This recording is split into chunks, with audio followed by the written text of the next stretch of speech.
Long that just came in a few moments ago. We understand that Jerry Lawler has bruised ribs and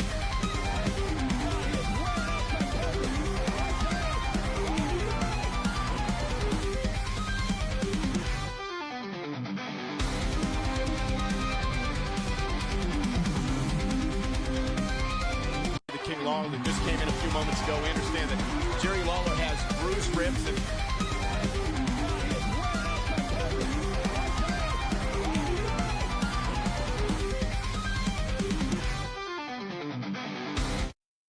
Good evening, everyone, and welcome to another edition of Wrist Locks and Long Talks. I am your host, Arran, and here's my trusty co-host, John. How are you doing today, John? Not too bad, not too bad. I've been working all day, so it's just getting in, having tea, and then getting sorted for tonight. Nice.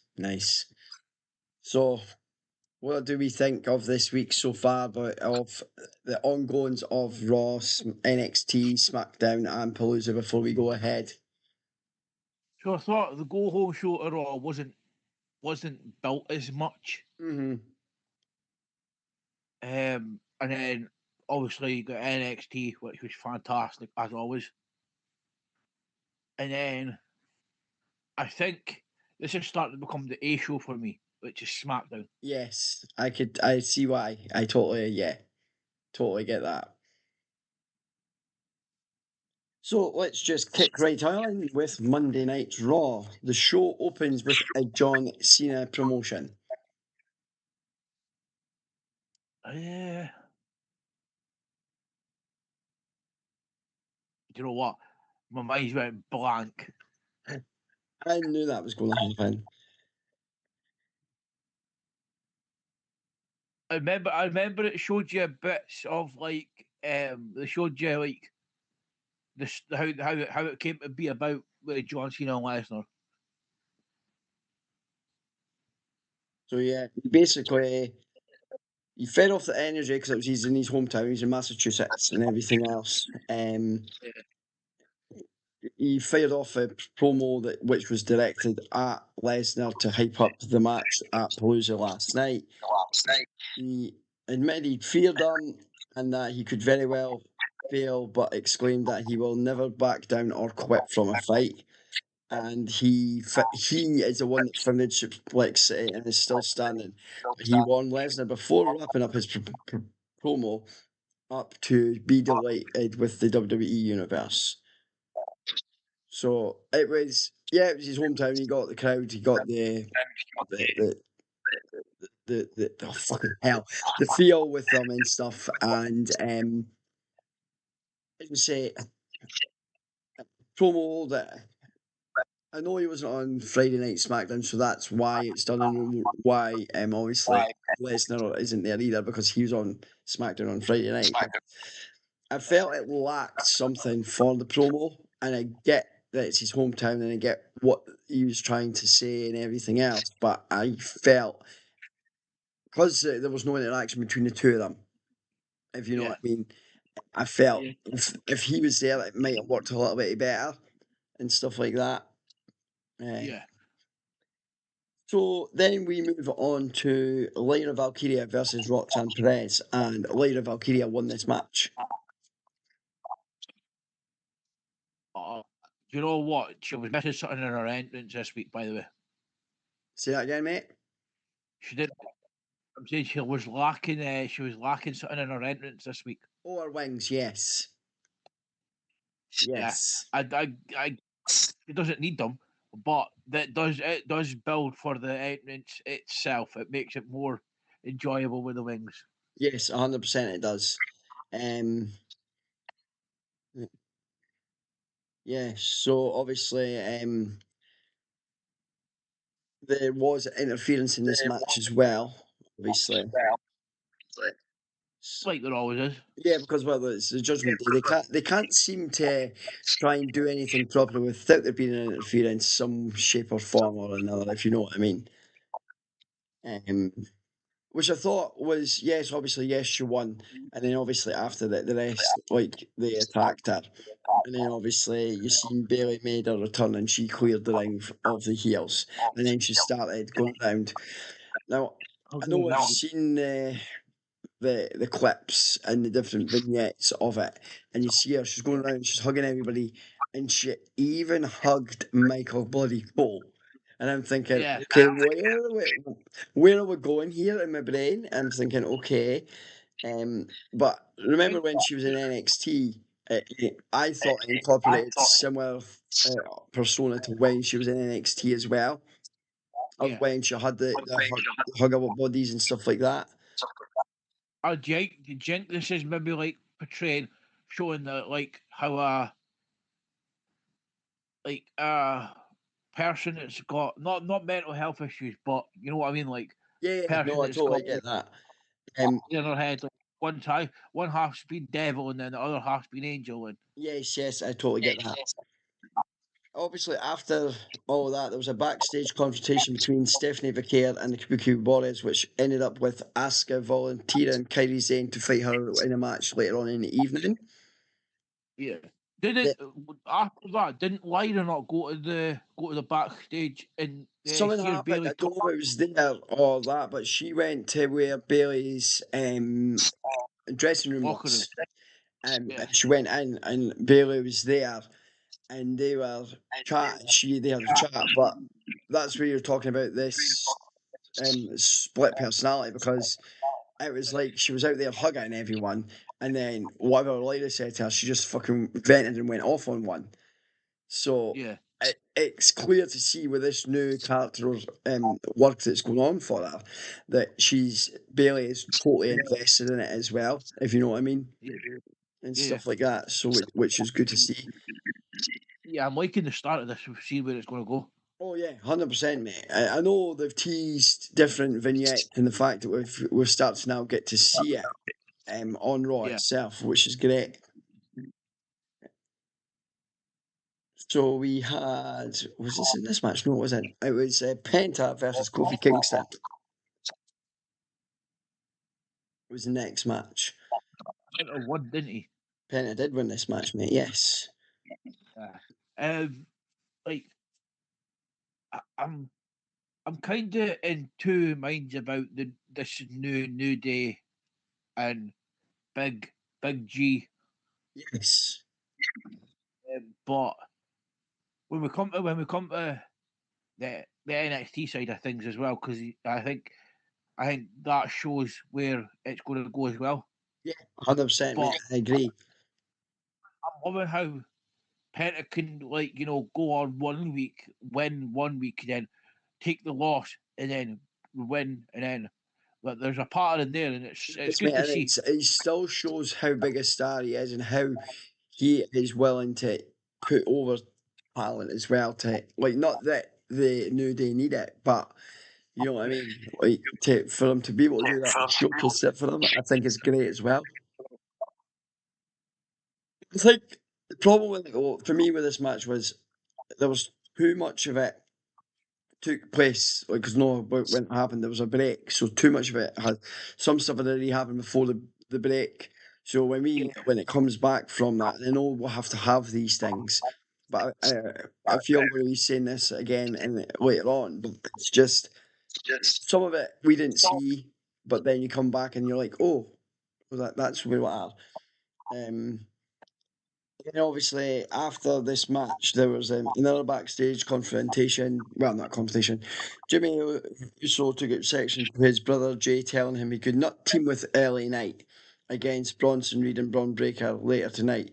He told the former world champion that he did not see the Ula Fala around his neck, continuing the reference to Jay's turn to the dark side and his recent similarities to the tribal chief Roman Reigns. So they're teasing what we've been speaking about for the last few weeks, that it could still potentially happen, if you know what I mean. Like I've said, like I reverted to you during the week for the messages and that. I think WWE creative for watching this secretly. Yeah, somebody's got to be just bait, and we'll get to that in a little while, but I don't think we're on their radar. I think there's probably people higher up that do podcasts as well that they're listening to it and saying different things, if you know what I mean, because I know where you're going with this because it comes up later on in this, if you know what I mean. And then obviously after this, we get the CM Punk and AJ. They're all face to face in the ring and stuff ahead of their mixed tag match for last night. By the way, top class match from last night. By Oh the way, yeah, 100%, 100%. The fact that she's not wrestled for 10 fucking years, mate, in yeah. itself, you know. The fact that it was so funny because the heels, the heels came out, like they interrupted the heels and got a big chant, obviously. And chants of AJ's husband pulled out from the stands. Instead of saying CM Punk, it was AJ's husband, which I thought it was class. That the fact that the fans have ran with it as well, because obviously Yeah. it's like it's great to see when something happens in a promo, but then the fans then pick up on it as well. I thought that's interesting. That's a little nod. Rollins told Punk that Lee's best decision he has ever made in his entire personal life, inserting her in this feud, though, was the worst thing he had ever done professionally, basically. Yeah. Lee just kept going backwards and forwards, and she says, "How are you going to feel when I pummel your face?" This was for obviously AJ Lee to Seth Rollins. And what you should be worried about is not even knowing what I'm going to do next, Lee said. I'm Puerto Rican from New Jersey. Sometimes I skank a chick. And I thought that was, you know what? I thought that in itself was class. I'm just thinking the way they're throwing trivial shots at each other as tag teams and stuff, and they just go with it. I'm thinking, oh, that is interesting. The fact Obviously, he tried to that Punk plant says he does, seeds. See that again, mate? and the fact that Punk says he doesn't hit women, Yeah. but AJ takes shots and hits Rollins is like, this is awesome. Yeah, mate, honestly. So you just said that. He says you have it leaving things when let him down. He ate a slap for that, and his eyes bulged in disbelief. Lynch refused to fight Lee, walking out on Rollins and leaving the world champion to flee from Punk. She then obviously after they got out, Lee was still in the ring, and Becky tried to one up her to give her. Yes, she did give her the manhandle slam, but she thought she was bigger than she was. But that Is that, so ended the segment. yeah, is that the segment that the Rollins and Lynch tried to, have like a fake argument, and then she went out the ring, and then he followed her, and then she went back in and Yeah, exactly that, rocked up mate. Exactly that. Yeah. It's like you just said, it's great to see that the crowd are so into AJ being back, and the fact that I alluded to earlier that she's not been in the business for 10 years, and the crowd have took to her just like it's like she's never been away, if you know what I mean. All those videos that keep coming up, but it's like it says, this is me when AJ's music hits on like Monday Night Raw," and I was like, yeah, Yeah. This is where we're going to talk about our thing and why you think. Okay. So Mr. Dragon Lee versus Mr. El Grande Americano, but not one, not two, not fucking three. How many El Grande Americanos did go like this? 4. So, yes, obviously El Grande Americano wins the match, and because he's Yeah. there and he sees him, he does the Spider-Man point, which we alluded to Yeah. that was going to happen at some point because he's going to go, shit, which one is it? And the fact that they did that on Monday night, and then you messaged me and thinking, did you see it all? And I was like, not yet, but I've known the results, and I thought it was something else you were alluding to. I don't know. I think I thought it was what happened with the wings that you were alluding to, and then you went no this, and I was like, oh fuck, wow. Um, and so it's just definitely no one, definitely know that one is Tyler Bate, 100%. You could Yeah. see that, and Yeah. everything else. Pete Dunne. The fourth, I can't figure out who the fourth one is in my head. No. I can't think of who it can be, if you know what I mean. Yeah, nah, I was going to say, could it be Chad Gable, but they've just popped him in clothes. Yes, I know, mate. I know. But what I did like about this was how obviously the action here and the fact that AJ Styles came out to try and help, like stuff, and then that's when the fourth person comes from behind, and AJ Styles, not AJ, fucking hell, AJ Styles, um, was confused as well as much to say what the actual hell, if you know what I mean. So I don't think whoever that I don't think any of it's over with any of them, and it's going to continue.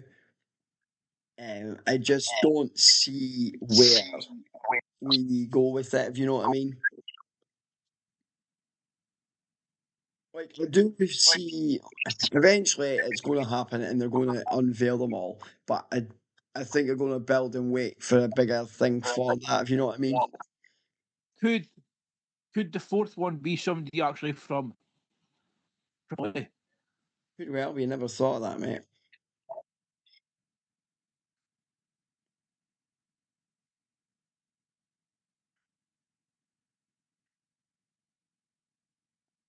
So this is where we were alluded to the. It was after this, and it was when she went backstage with Lawyer Valkyria. She overheard a shouting match involving Bailey. But she walked into Bailey's locker room, and Bailey was in the locker room on her own. Then we get, oh mate, what a fucking match! I know it's a go home show, but what a match from Stephanie Vicaire and Kylie Sane. Wow. Yeah. And I could see why, because when we get there, I could see why what happened, if you know what I mean. But wow. Belt showed what Vicaire could do and why WWE are so she's getting so pushed with the company just now, if you know what I mean. Yeah. It's so much, and it's Steer going up against one of the Kabuki Warriors was good as well, and the fact that other stuff goes on with that when we get to obviously Palooza from last night.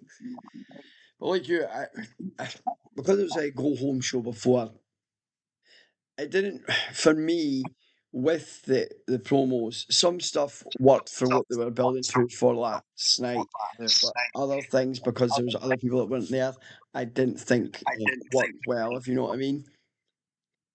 Yeah, this John Cena stuff, that was one that didn't work well. But the CM Punk and AJ Lee, you could tell the chemistry was there because they were all the participants were actually Yeah, there face to face. 100%, mate. Right, moving on to Tuesday night NXT. And this was a banger of a fucking show because it was NXT Homecoming at the Full Sail and everything else. Now, Full Sail. eh? Full Sail. Full Sail, yeah, sorry. Show opens. Now, I can't remember Oh, if he got his intro or if he was already in the ring. I can't actually remember, John. Mr. Triple H. No, he was already in. Yeah. That's what I mean because they did the graphics and everything else. Show came up, and he comes in the ring, saying what he's saying. There's something in the room first. So you get the opening. Obviously, back from when NXT first started, and then I had like the nostalgia music and whatnot. But now the only NXT TNA superstar on that NXT opening was the so-called hero himself, Mr. Joe Joe Hendry. Henry. Yep. And So I think that's class, but I think WWE's giving it away too quickly. too quickly, but I'm not so sure either. But we'll come back to that because we'll talk about that during this anyway. Yeah. So obviously he opens the show, says what he says, and then Mr. Michaels comes out. I thought it was great, and then he goes, we all know, I think most folks do know that Sean is going away for surgery. I think it's double knee replacement he's getting again. So I think most of us as fans know that's happening. So doing it this way, by him saying, I think I should come back. And I know what he's alluding to. He's alluding to taking back creative control of, obviously, NXT. And Triple H, Sean goes, well, we'll have to see about that.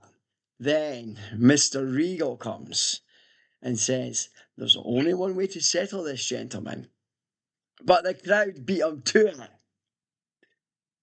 The crowd go, say that, yeah. The crowd go, War Games. And he says, now, that's my line.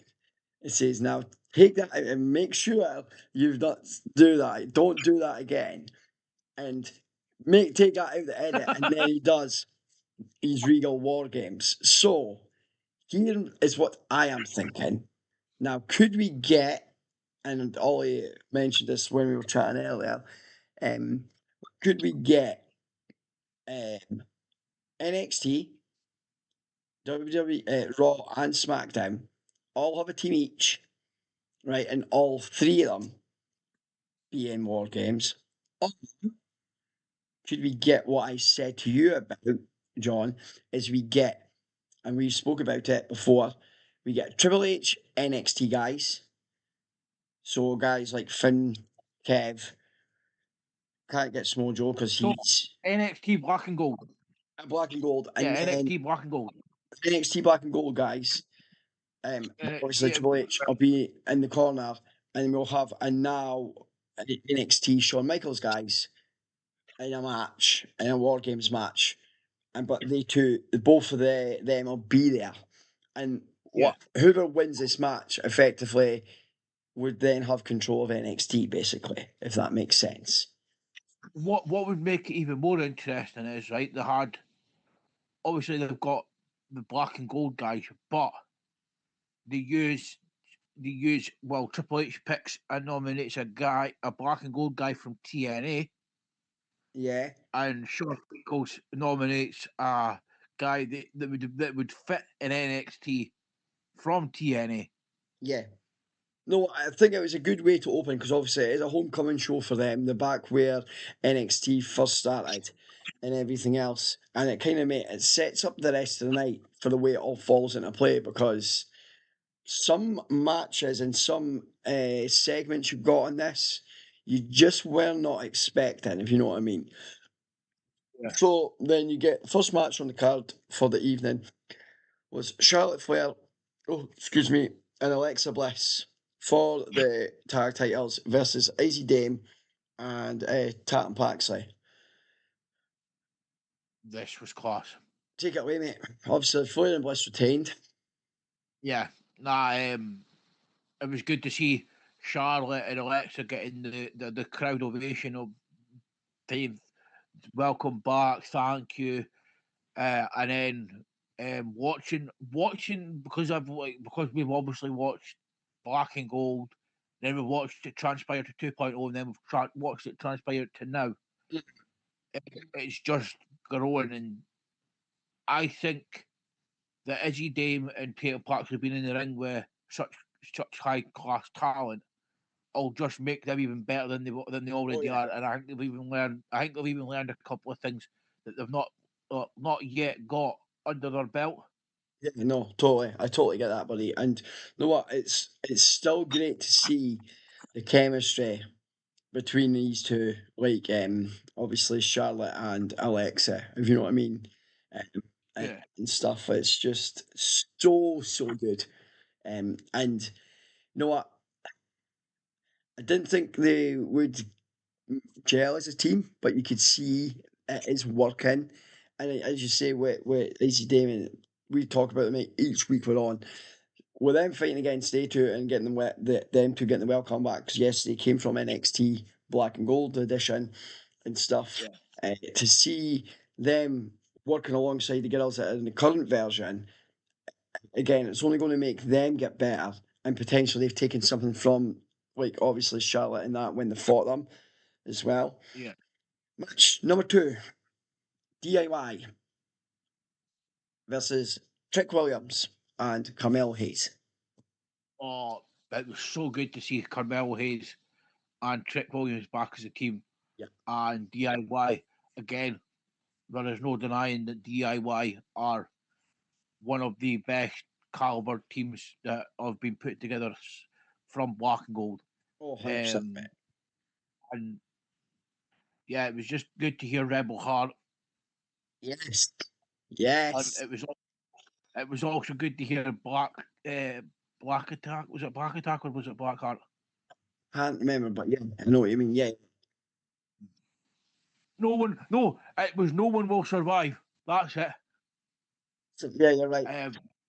Because I got glimpse of when Tommaso turned on Johnny. Yes. Oh no! Please don't have this homecoming ruined by a turn. And I was like, oh, thank God, did it? I was like, as you say, great to see Mel and that together again. Yeah, they got the win, and obviously, if I remember correctly, the Miz was involved in there some way, shape, or form as well. Miz was on commentary, wasn't he? Yes. No, that was Friday Night SmackDown. Was he not on commentary for? He could have well been. I can't remember, mate. He could have well been. Because I remember somebody talking about. I think it was Vicky Joseph asking Miz what he thinks of Mel being on NXT again or something. I could be wrong. Find out, mate, in a minute.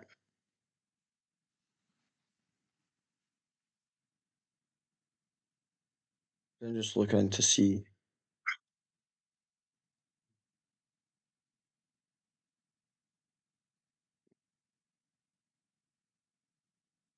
No, the Miz showed up and attacked Gargano, helping Mel and Williams steal the win. Even with the dirty ending, it was an entertaining match. That was it. I knew Miz was in there somewhere.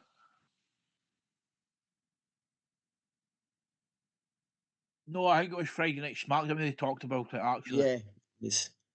You know what I thought as well was nice from a DIY though was how they did the shatter machine as a nod to like FTR, like or the revival and stuff, or what they were called when they were there. Yeah, they were called the revival. Yes, but they're currently called FTR and AEW. Yeah. So Ethan Page versus Tyler Breeze for the North American Championship. You know what? I said it when he got released, and I'll say it again. Tyler Breeze is an underutilized talent that needs to be he needs to be brought back, just for the simple fact that no one does Breezy better than Tyler Breeze. Yeah, mate, and the fact that this was his first time in 4 years that he'd been in NXT. You know what I mean? Yeah. And the fact that he's returned as it's classed as a homecoming, but he's actually going in and he's facing Ethan Page for his belt. And I'm thinking, you know what? Wow. It was just interesting. It's fine. I could see why, if you know what I mean. They've brought him back, and hopefully he's around for a bit longer than just the homecoming, if you know what I mean.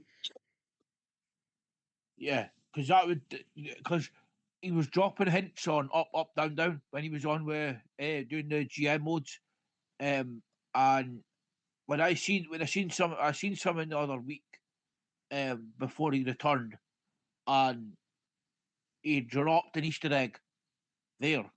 Yeah. Because he actually set up a match on up, down, down with him versus Ethan Page, and he said, "Wouldn't this be cool?" Nice. Oh. So obviously after this, you had Sami Zayn was backstage, and Josh Briggs got in his face, but Evans then went after Briggs because he got in Sami's face. No, what it was great to hear again Tyler Breeze's old music as well. Like when he came back, that was great to see. Dr. Wagner Jr. was shown sitting in the crowd during the match. He was taunting Paige as well. Yeah. And the thing is, with it, I know like he's been doing cons and whatever else, and as you say, he's been underutilized wherever he's been.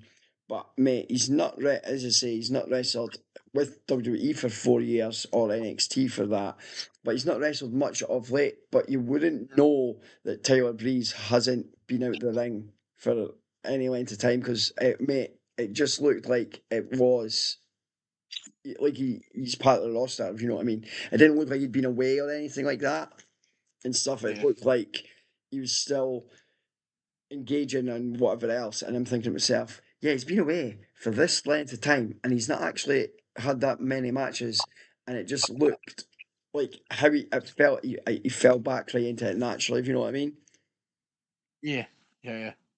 Then we get the thing I fucking hate, the Grayson Waller effect. Do you know what? I think they didn't need to do this because I thought Obafemi and Ricky Saints could have done it themselves. It could be Better. done, but I get why they've done it again. He was on NXT, and that's what he was known for on NXT before he became Big G, if you know what I mean, with the Judgment Day and stuff. Yeah. The thing that irritates me is he had no clue. He had no clue what script to go off of.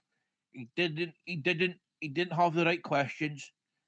He didn't have a clue who Ricky Saints was. Or And was that him just doing the usual, know how he likes to stir the pot with things about different yeah, stars? I'm not saying it was. no, but no, I get what you're saying.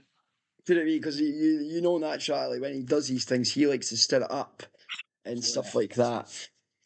I agree. I think they could have just did this potentially themselves with either Ava or Sean. We didn't actually need to have the Waller effect to do this and stuff. But I get why they did it because obviously they're making it about a big show because it's homecoming and we're back home. Some of these stars have been here before, and I totally get Yeah, the reasons behind everything. Obviously, after the Waller effect, you see Damian Priest is shown telling Tivion Heights he will get a shot at the North American title, which I thought was good for the fact that Damian Priest, again, NXT, and look at him now on flipping part of the Judgment Day on Raw. did you hear what he said though? No. So when he was speaking to TV Heights, he goes, that was the first belt I ever won in NXT. Oh, nice. So that's a He nice said, nod. because they had, remember at Stand and Deliver, they had the inaugurable ladder match where Priest Yes, actually won it, that's right. I do and then remember that now. took the nod to say that once he won it, he got a big, massive hot tub celebration. That's right. And did you see with this segment? I thought what was quite funny, right, is how um, uh, Waller called Saints the Temu version of himself. And I thought that is fucking class. The fact that he's referenced a company, right, and to say that he is that version of him is wow. And then we got oh yes, we did. This is where so we get a backstage segment. And this was with Charlie Dempsey and Ren Sinclair. They're Oh yeah, they're backstage chatting away, and she's got this list for Charlie about all these different ideas, and he comes out. No, I don't need these ideas. I'm going away to Japan. So does that, and for a she's like, she goes, all right, okay, and then you don't see it, but you see. Well, this is what I love about Ren, right? You don't see what's happening off camera, but she can, and she just gets yeah. so excited, and he turns up, and then the music hits, and he does the glorious pose, Mr. Rude, and I thought that in itself was class. And obviously, I've seen stuff on obviously Gargano and Ciampa's Snapchat or no TikTok when they were backstage or waiting outside the creative office, and they chap the door, and it wasn't even he wasn't there. It was fucking what's his name that comes out? Shit. It's gonna bug me. Hayes. Carmelo Hayes. No, it wasn't Kamel Hayes. It was the other boy. Oh fuck.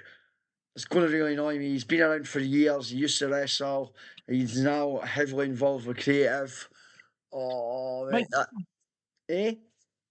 Michael P.S. Hayes. That's one P. Yes, Michael Hayes. Michael Hayes.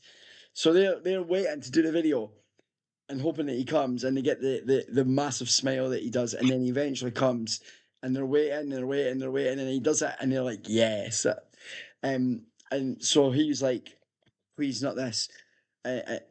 So Charlie mentions that and goes, at least it's not Joe Henry. And then he mentions his fucking name and he appears. Right?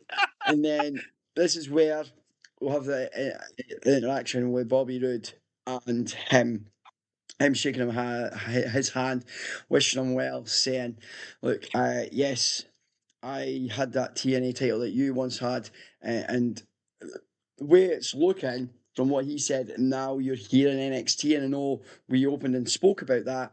So is that Rude saying that he is part of NXT now?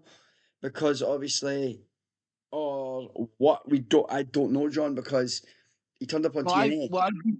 I've turned been up on reading up TNA on as it. well, though. I know, but I've been reading up on it. According to WrestleVotes, okay, mate, go for it. Sports Illustrated, they have both came out and said that Henry is contracted to TNA till 2026. Right, okay.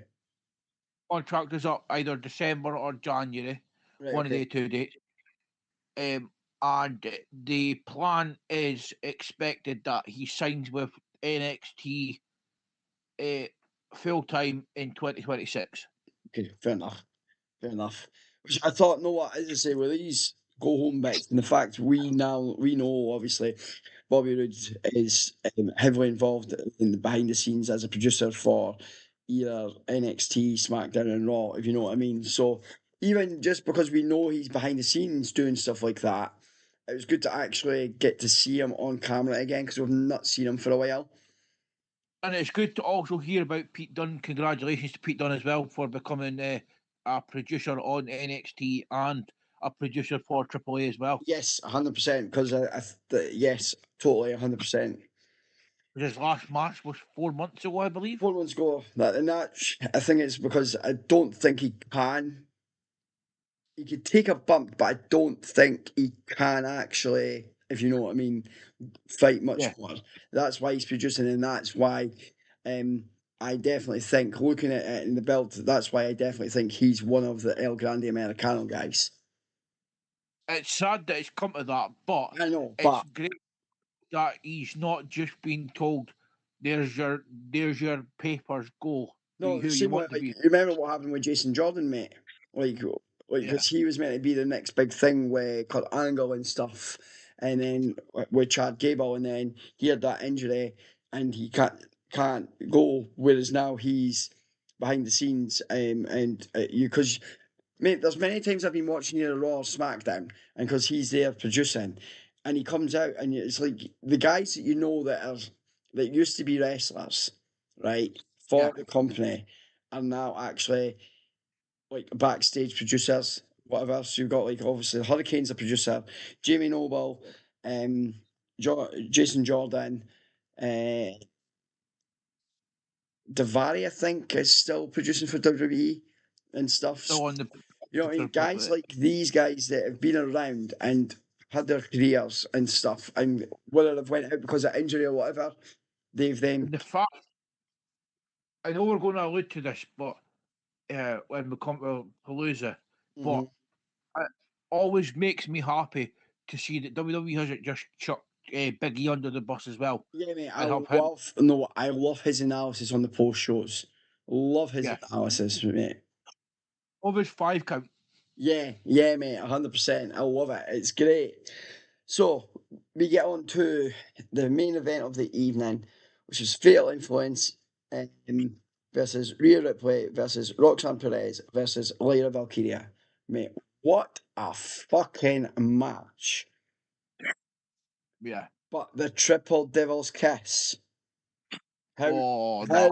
the way they do that, and they do it all in synchronization, the three of them. And it's like the way they do it, and I'm like, I'm sitting there thinking, holy fucking shit, wow. Like, I know what that move is, and when I seen it, I'm thinking, okay. Because I thought when they were putting this team together, I'm thinking, how is that going to work? How are they going to do this? And I thought, right, if it's coming to the finish and it's a three-way, they've got, in my head, I'm thinking, how are they going to do that rather than just Vicaire doing it herself?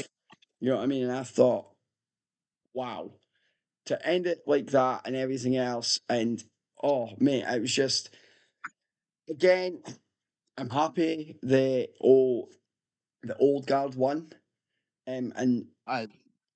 like that, but it was good again to see the fatal influence going up against the likes of these guys to show them right. This is where you want to aspire to be. But I know we talk about it week in week out, John, but I just love what fatal influence are doing. I hated it to start with, um, Yeah. because they're heels, and that's what you're But meant to do. they're likable characters. They are, mate. And you know what? I see. I would watch it and I'd see them coming. I'm thinking, right, what are we getting from them this week? What are they way to tell me that I don't potentially really know, or who are they way to say they're potentially going to face, or whatever, eh? And I think they've got you glued to their storytelling now, Fatal Influence, because you want to know, right? Because obviously with the champion, that you want to know what's happening next for them, and I'm loving it. I know I shouldn't because they're heels, but I absolutely love what they're able to do and showcase everything else. And It's what like, I mean, it's like Baker was Miles Bourne has revealed to um, Wrestle Talk, I think it was. mm-hmm. Didn't sit down and talk, and it was also Chris Van Vliet as well.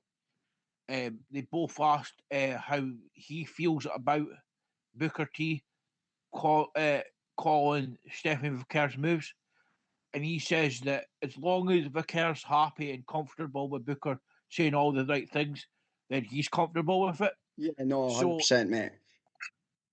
like the way Booker comes across as a commentator as well is like I didn't like him to begin with because I just thought, oh, he's using the same old lines over and Yeah, over again.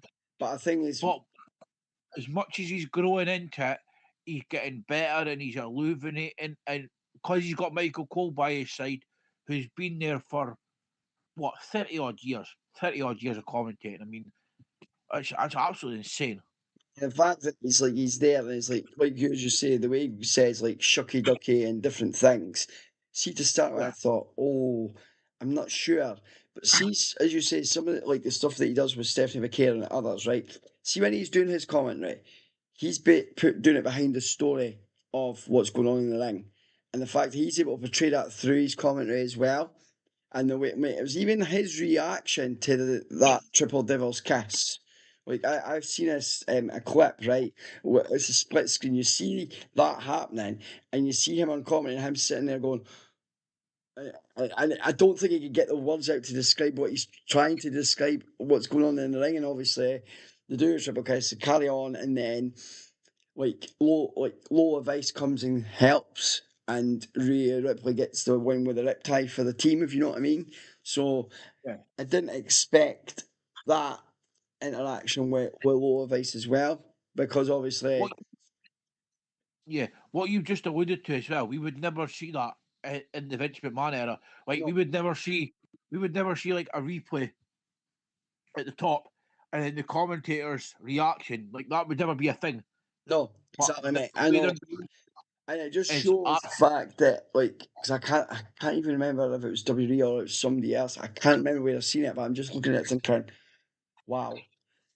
And it just tells you like why he commentates the way he does about her matches and stuff. yeah. And we'll allude to it when we get to Palooza because he's going to be over the fucking moon. He is going to be way over the fucking moon.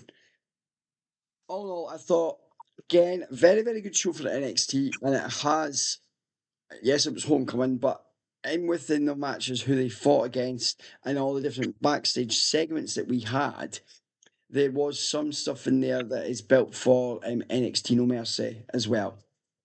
Yeah. Which is coming up very, very soon. Is that not next Saturday? I think it could well be. If I'm not mistaken, it could be the same weekend as what we're looking to Salter. I think it could well be actually. So, SmackDown. Talk me through the start of this, John. Come on. So we open the show with Mr. Lesnar. And what happens in the Lesnar's coming out? But what happens before Lesnar comes out? Because Lesnar comes out, and we've got a certain someone already walking. Ron Cena.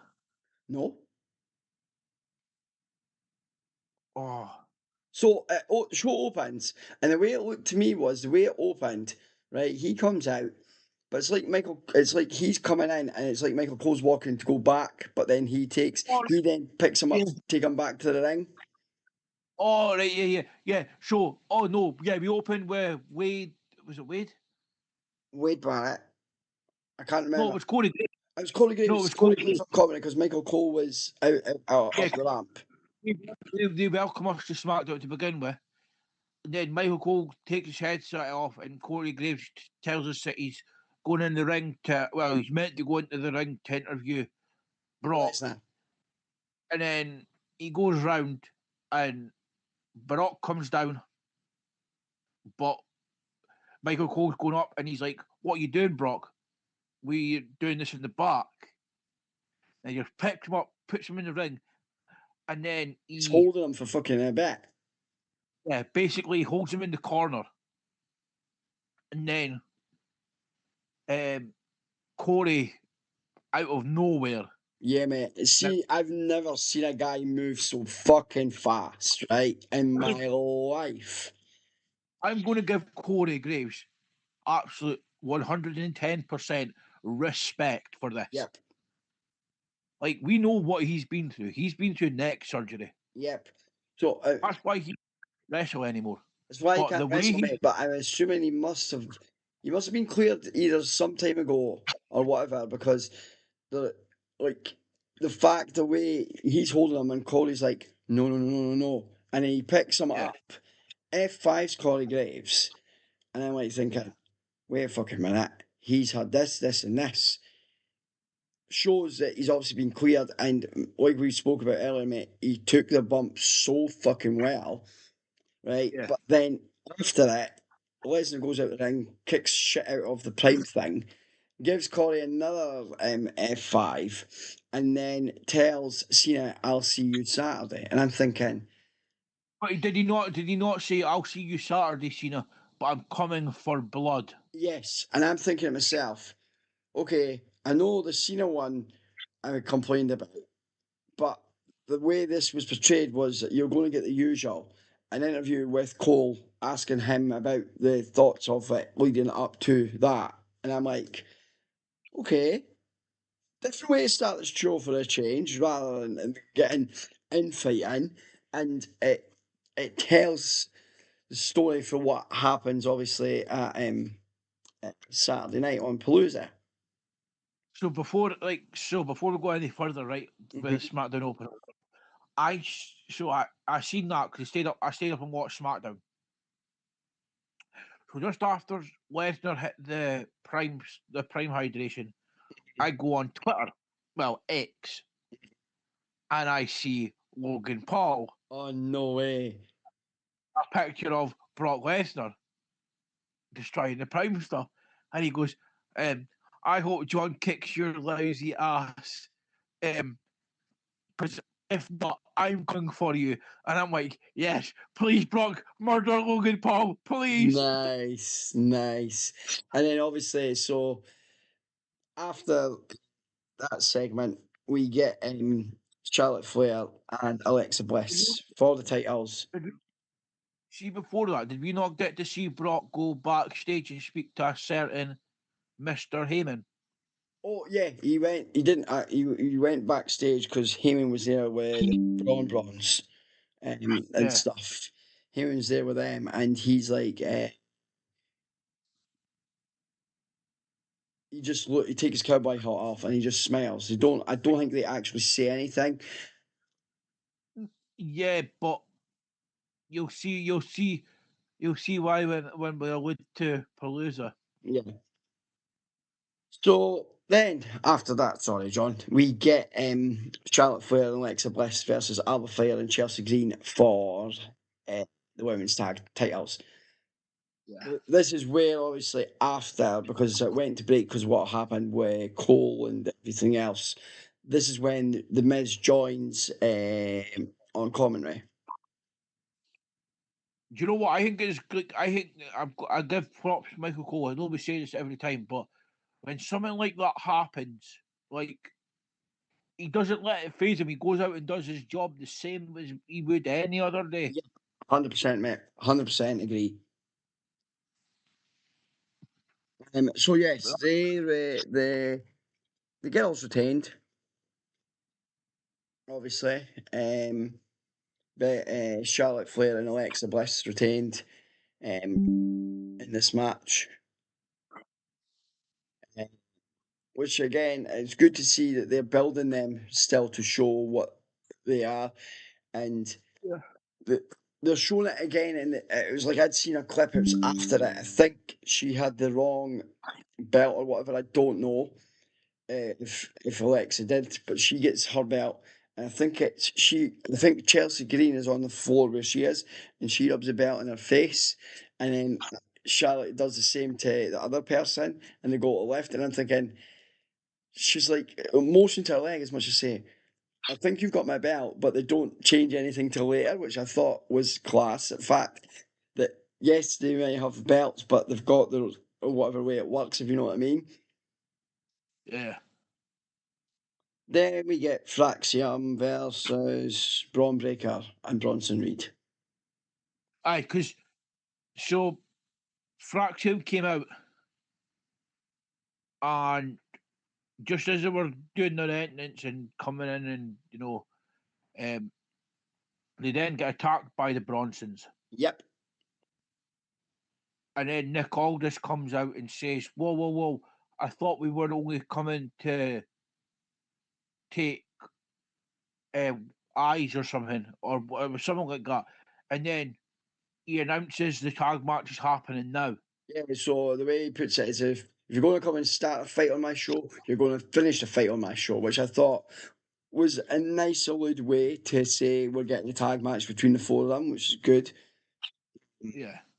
And obviously during the match, yes, obviously the Braun Breaker and that won, but the Usos made an appearance on the big screen, and they were taunting, obviously, Breaker and Reed.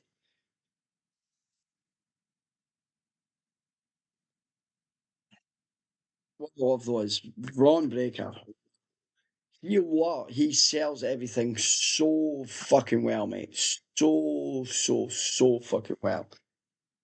So then we get after this, we get back and forth from Nia Jax, Tiffany Stratton, Jade Cargill. Jade Cargill comes out, tries to get to the ring to get to Nia Jax. She doesn't get anywhere near Nia Jax. She punches a bunch of security boys, which I think are NXT talent. Nick Aldis then decides to come out and say, right, fuck it. We're going to have a triple threat match. They're not NXT talent, they're Evolve. Evolve, okay. And I thought it was something. But he comes out and says, right, well, there's only one way to settle this. We're going to have a triple threat match next Friday for the women's title. Right, but because that match got scrapped from WrestlePalooza. I thought it was going to be on Palooza, mate, and I don't know why it wasn't added, but that's another thing. You know, so whoever made the WrestlePalooza t-shirts, I think is going to get a stern talking to. Oh, really? Because nothing was made official. Nothing was right, set. I get that. And they went away and they printed the triple threat match on the WrestlePalooza t-shirts. Right, okay. So definitely someone is going to get Yeah. in between all that, obviously they ran multiple segments about because ESPN and going to that and buy it and stuff. And then we get I didn't understand this segment, but anyway, we get R-Truth backstage with the Motor City Machine Guns and they confirm that they're fans of the Great American Bake Off. You've missed a bit, Flo. Go on, fill it in. Before R-Truth Yes, I made know what you're going to connections say, with yeah. it, they also had the laws, whatever they're called. Los Garzas or whatever. Aye, the Lost Garzas, aye. But I think that's a smart way to promote them being on ESPN. 100%, mate, totally. Because Truth can get it over funnier than anyone else. 100%, mate, you're totally correct. And I think I know why he alluded to the Great British Bake Off. Okay, go on. I don't know if you remember back in I think it was 2014 or 2013, the Motor City Machine Guns, when they were doing their TNA stuff, they got invited onto the Great British Bake Off with Paul Hollywood back in the day. So this is why he's alluding to that. Nice, that's pretty class. Pretty class, the fact that whenever that was, and the fact that he's probably held on to that till they've came to WWE is pretty neat, actually. It's a nice little Easter egg there. Then we get Sami Zayn versus Carmelo Hayes for the Intercontinental Championship because he answered the open challenge last week, saying that he was going to. You've botched that. It's a US title. Yeah, fine, US title, whatever. There'll never be a podcast where I don't actually fuck up, mate. This open challenge is getting absolutely incredible. Yeah. And one of these open challenges is going to be, I'm going to call it now, Tavian Heights is going to come and answer either Tavian Heights or Javon Evans, and they're going to dethrone Sammy. Nice. Now, mate, I do like that because I like both of them, so I'd be happy if either the two of them did. Yeah. Right. Then we get the contract signing. It wasn't really much of a I contract know signing, it to be wasn't, fair. mate, but there was a long video package before it for Cena and Lesnar, and more filler before, obviously. Yeah, it was a retrospective. It was retrospective part 2. Yes. So obviously, Rhodes tried to remind him that he won the tag titles 15 years ago, exactly to the date. But nobody's talking about it because the world doesn't revolve around them. McIntyre said all he wanted was a legit shot at the belt with no interference, and he knows Rhodes is going to make that possible because he is a company man. Scottish Warrior eventually attacked the American Nightmare, was about to kick him through the announce table again, but he changed his mind and he said he was going to take what means the most important thing to Rhodes away, which is obviously the belt. I thought, no, I mean, to do a sign in and just to be lame and not go anywhere, if you know what I mean, I thought you're building it for tomorrow night, like on SmackDown, which for us, yes, was last night, but I'm thinking to myself, to me, I was like, yes, I get why it's done and everything else because they do these things, but there could be a bit more of a further of an altercation with them or a bit more. I know this feud with them is only just starting, right? And everything else, if you know what I mean. They edited what Drew said on well, from watching it live to watching it on the Saturday morning. Mm-hmm. They edited it, so he said, so I'm like, yeah, I was going to kick your head through the table, you little bitch. Yeah. But this match is happening. Yeah. And I was just like, what? Yeah, we know what's happening. I goes, but like, you know, You've just made yourself look stupid on national TV. Yeah, 100%. There was no need for it, I thought, but it is what it is. Right, moving on to the last thing of the night. WrestlePalooza, as Cody's called it, from last night. So, my friend, the opening Right. match So of the evening. yeah, we get Brock Lesnar enters first. Mm-hmm. Entrance. And then we get John Cena Yeah, entering in his Marie Curie outfit, as I mate. like to call it. Yeah, because that's the way it Uh, looks, honestly. Not just that he enters, but with the amount of kids that got to do his entrance with him as oh, well. I thought class. that was class. But you know what? To me, yes, I thought John was going to win. I said weeks back that Lesnar was going to win this match when it was first announced. But this just But reminded me of a match that they've had previously, way back when they fought at SummerSlam. Quite a few years, what, 2014, I think it was, when they had this we need to match. allude on something. Hmm? So when John and that both get in the ring, so John has Alicia Taylor doing his bit. Yeah. Then Yeah. we get Mr. Heyman coming down. And I'm like, what the fuck? Mm, Is he not meant to be? Is he not meant to be now with the Bronsons and the Visionary? And then when I look back on it now, and when we spoke about them speaking backstage, and he gave him the nod, I was like, nice wee throwback there. yeah, yeah. But I had no interest in this match whatsoever. It was over in 7 minutes. 8 minutes. 7, 8 minutes back. Just to say, it just reminded me of throwback to when they fought at SummerSlam Yeah. all those years ago. But You know what I mean? And I'm like, why? Why? But, you know, just wonder, because he's not coming in, his next actual thing is Crown Jewel in October in Perth.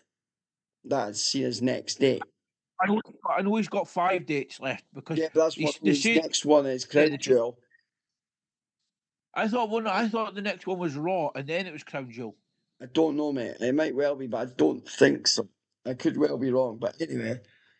Um, oh, yeah. So sorry. Next match: Usos versus. Oh,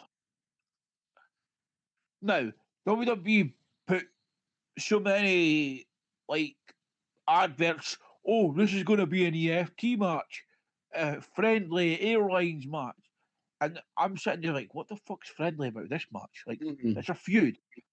It's one of the hottest feuds in WWE right now, but you're now wanting to portray it as a friendly feud.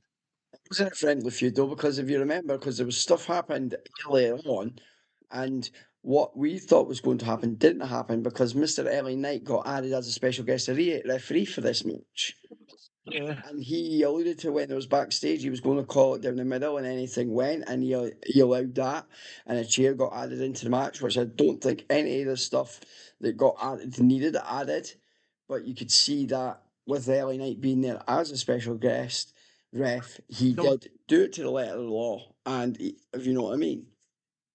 there was I don't think like so like we got the chair stuff with Jay and we got a table spot that looked weak as anything. Yep. But I do want to give well wishes to Jay so Yeah, because because he he's is on protocol. concussion protocol at the moment because I'm getting busted open. Yeah. I don't think that was meant to happen. No, I don't either, mate. The fact that he has to now follow concussion protocol for it just in case. So we do Yeah. wish him and his family well at this moment in time. And Yeah.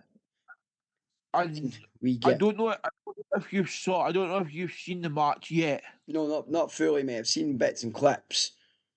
but when you watch the way Breaker spears both Usos through the table, it doesn't look like he connected well at all. It looked like he botched it. Right, okay, mate, I'll pay attention to that when I watch it back. Right, Stephanie McHale versus Io Sky, mate. Oh, What a fuck, man. fucking match. If anything, for me, if not match of the fucking year, it's got to be a contender for the match of the fucking evening. Between that and either, yeah, between that and potentially the next match we're going to talk about as well. Do you know what? Do you know what was even classier with this match was Naomi then jump on to um, X and said, "Congratulations, bitch! If you're still holding that by the time I get back, this fight is on." Yeah, mate, it's great to see as much as she's off because she's pregnant, she's still playing the heel persona out the, with being away. But mate, you could see why. Like obviously we spoke about on NXT, but you could see absolutely why they've put the belt on her. Oh, It's 100%. amazing, honestly. Yeah. See her working CMLL and Stardom and that. Oh my god! Yep. Like, so I don't know if I don't know how much the viewers know of Rio from AEW. Yeah. Her and Vaquer together in a match. Oh That mate, like they put on a fucking clinic. Wow. yeah, that's what it was like looking at Io Sky and Stephanie Vaquer Yeah. together at Retropalooza. I was like, that's just taking me back to Stardom. Mm, mate, but it's no what it was a great nod as well. The fact that there was no interference. She did actually like Io Sky did try to win the belt on her own, if you know what I mean. And I'm happy that Vaquer's got it and stuff because like we spoke about last week, I didn't think they were going to put it on her, but I could see totally why, if you know what I mean. Yeah. I could see totally why. Then we get Mr. Punk and Mrs. AJ Lee versus Mr. Rollins and Mrs. Lynch. Come on, my friend. Come on. You know, it was a absolute fucking stellar of a performance. Yep. And I know we spoke about it earlier, like when we were doing Raw, the fact, and we mentioned it the same with Tyler Breeze, the fact that Yeah. AJ Lee has been not with the company for 10 years and she's not wrestled or whatever for how long. Again, the same with Tyler Breeze, mate. She did not, yes, I know they do rehearsals and push like that and everything else, right, to get their spots, right? I know they have to, right? But the fact that it didn't look like she lost a beat in the ring, and the fact even the fans alluded to it as well, and saying that she still had it. You know what I mean? But I don't think it's feud is over. I really don't. Yeah. No, there was a fan sign, right, that I seen in this match, but I also seen it at the start of the night, and I didn't know how they got away with showing it on TV twice. Okay. And the sign said, "He shouldn't be here, but we know why." Oh, Alluding to Lesnar, I think. you're right. Okay. Yeah. I get what you mean. I don't know how they got away with getting that on TV. I don't either, mate, but it is what it is. But yeah, again, between this and the Stephanie McKernan, that could have been the match. It's obviously the one, right? And I'd seen a clip today on X earlier on, and it's like you could see like, she's taking it in before she goes. I don't know if it showed it on WWE, and I'm because I've not fully watched. I've just seen clips and results. So you'd be able to tell me more. But when she goes up to the like, you know how after she's done it, she's holding here like AJ is, and at the end she Yeah. goes to go up to the turnbuckle to celebrate. It's like Punk's helping her, even though they're married, right? But he tries his damnedest to not, like, I know he can, but he tries his damnedest to not touch her bum, if you know what I mean. Um, I did show. and then, but you could see he's trying to help her, but he makes it so it doesn't look like, oh shit, I could get in trouble here. But then you see him, mate, and he's in awe, and he's just looking, he's just standing there, and he's looking directly at her, if you know what I mean. I'm like, and you can just see him You know, giving it. It's like, wow. I have a theory, Mhm. right? So now that she's back, Yes. would it not be cool if Unreal did an episode like showing the build up to our comeback and then how this match actually Happened, yeah. What I loved about it as well when it came out is like even Punk's jacket, it said it had like AJ's husband on it. I thought that is class. and he Absolutely. had the pride boots on again. Yeah, mate. It just shows, you know what I mean? It's brilliant. Right, so we get to the main event. But before we get to the main event, we have a segment in the crowd. And we have a Mr. Badass, or how should we call him? Undertaker as the American Badass, sitting. And he's, Or I want to call him, or as I like to call him, Mr. Houdini, because when he was at the press conference for WrestleMania, he looked like Houdini. yes, because he is, and he's sitting there. And obviously, Stephanie McMahon's next to him. And he just goes, "Are you ready?" Yeah. And mate, she could tell from the way this has all been done, she has no clue what is going to happen here, right? And the crowd, and she's taking it, and she's like, "Oh, great, love it, fact." And he goes, "No, I said, are you ready?" And then she's going in the crowd, and he says, "Well, you better be ready for this, because it's my honor and my privilege to induct you." And you just see her like as the first participant in the women the Hall of Fame 2026. You just see her looking at it as much as say, like he's saying these words, and she's looking at him as much as say, "What the actual hell?" And then he turns around and says, "Before we get to the match, we got you." And I'm thinking, "Oh, wow." You know what I mean? I thought Right. that is class, but the fact that she was obviously sitting there, right? I'm assuming she'd been told that he was going to be. She thought it was for her birthday. Yeah, But she's. so I've seen a couple of videos, right, Mhm. of them showing that segment, but underneath Triple H Oh, his and his reaction, reaction. Yeah. and then but so this is where it gets even funnier. I've seen a meme, right, and it says, "This is how it started with her on the cross." Oh yeah, I've seen that. Yeah, yeah. Down the bottom it says, "This is how it ends," but and then I've seen another one that goes, "I induct you," and then she goes, "No, you abducted me." Oh mate, wow, that is brilliant. But you know what? It was just like you could just totally. It's like because the way they got Triple H last year, he had no fucking clue, right? But she clearly knew, right? But mate, you just the fact is, I say, she's been told from whether it be Triple H or other TKO members, whoever, right? Go and sit in the audience. We're waiting to do. You'll be in the audience at this point. There's going to be a spot with you and Taker, right?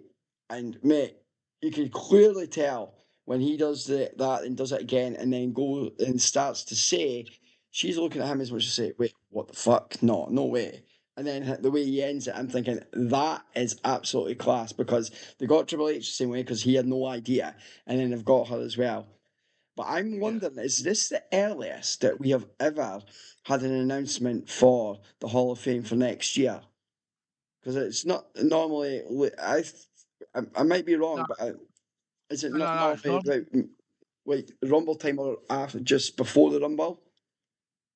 No, it's normally it's not. No, it's normally just elimination chamber. So that's what I mean. So this is the earliest it's ever been done. Then, wow. So But yes, some wrestling illustrated mhm, put out a post, and it was taking jibes at the fact that Vince McMahon likes to induct like people that are like, you know, not. I'm not saying that she doesn't deserve it or that, yeah, yeah, but I know what you the mean. deserving stars. And then there's another like so they've alluded to that, and then they've alluded to, oh, Triple H likes to induct family. Triple H is a family man, and it's like I was thinking to myself, no, it's not like that. I mean, you think of how much Stephanie has evolved the women's division evolution. Yep. All right, Like mate. Look, she started as a diva. She then became corporate because with her father, and everything else. They Yeah. because then the women were complaining that they were still felt they're being treated like divas. She then got to head together with the women that were asking for X, Y, and Z, and she helped create the first women's evolution. Was part of that. The Mae Young Classic, part of that.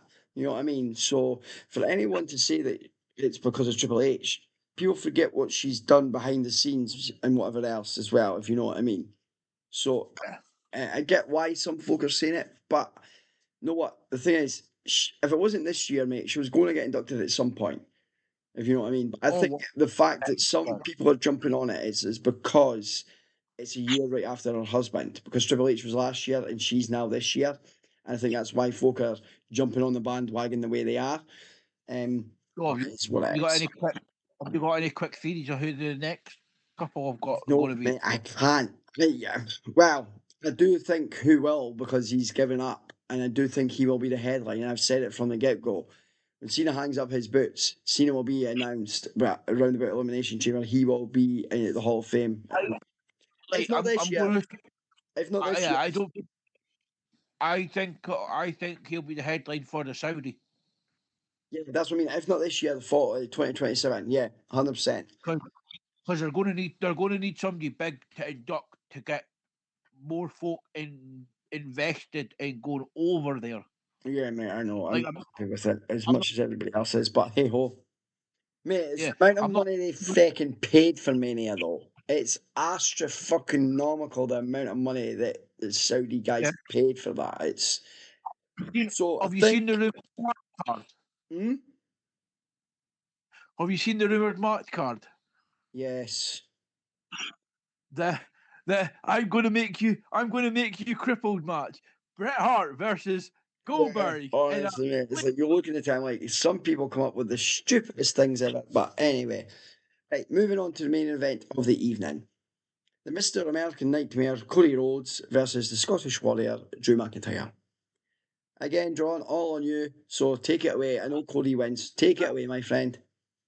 I was quite surprised at this match. To be fair, like honestly, like I thought we were going to get shenanigans. Like I thought Orton was going to interfere, and then I thought we were going to get this whole build to Orton turning on Cody, and but there was nothing at all happened in this match apart from the usual like Cody's showing that he's alluding to turning heel.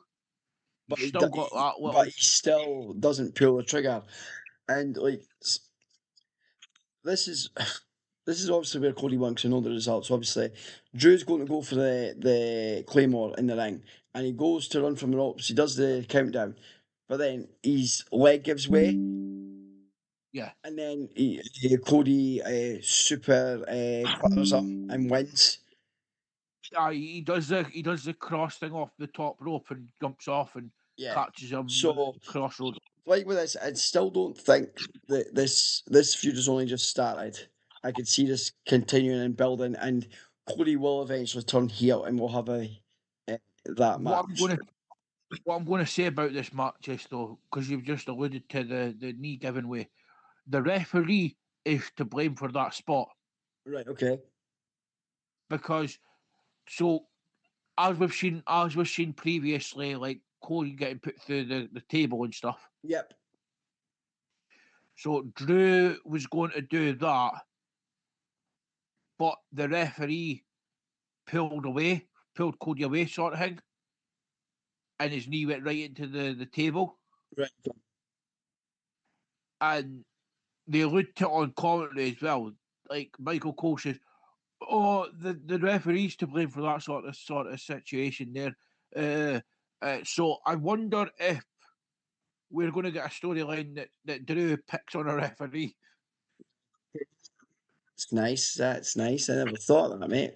But no, what I thought, other than the first match, the rest of the show I think flowed better. But for me, I don't know about you, John. Match of the night I contender. Yeah. Go for you. Oh, and so we go off air for Palooza, Yeah. and I go so I was like, right, I'm not that tired. I'll stay up and watch the post show. And then Triple H is the last person on the panel to come and talk about Palooza and whatnot. But before Triple H comes in, we get a standoff between Rollins and Cody with both belts. Yeah, I do remember seeing that actually. What's been announced is in Perth, I think it's the women's world champion versus the women's champion for SmackDown, and then I think we're going to get getting Raw versus Rhodes. I think it's going to be the same as what they did before, but instead of know how they got that big belt, but they don't use that big belt. They are going for the belt. The belt, but they're not getting a ring as well. Whoever wins gets the belt and the ring, like the last time. I'm not sure they're doing the rings anymore. I just think it's the belt. Right, okay, mate. No worries. I figured when I seen that with the clip of that of them standing, I thought we're getting champions versus champions at Perth for Duel.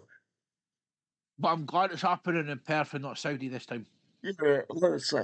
Well, it's good. It's good to see that Perth has another. Perth, Australia has another, obviously, PVV. So, right before we go, match of the evening. Come on. Punk and AJ versus Becky and Rollins. It has to be. I said it could have been Vicaire or Punk, but just 100%. That was the second match of the night. Yeah.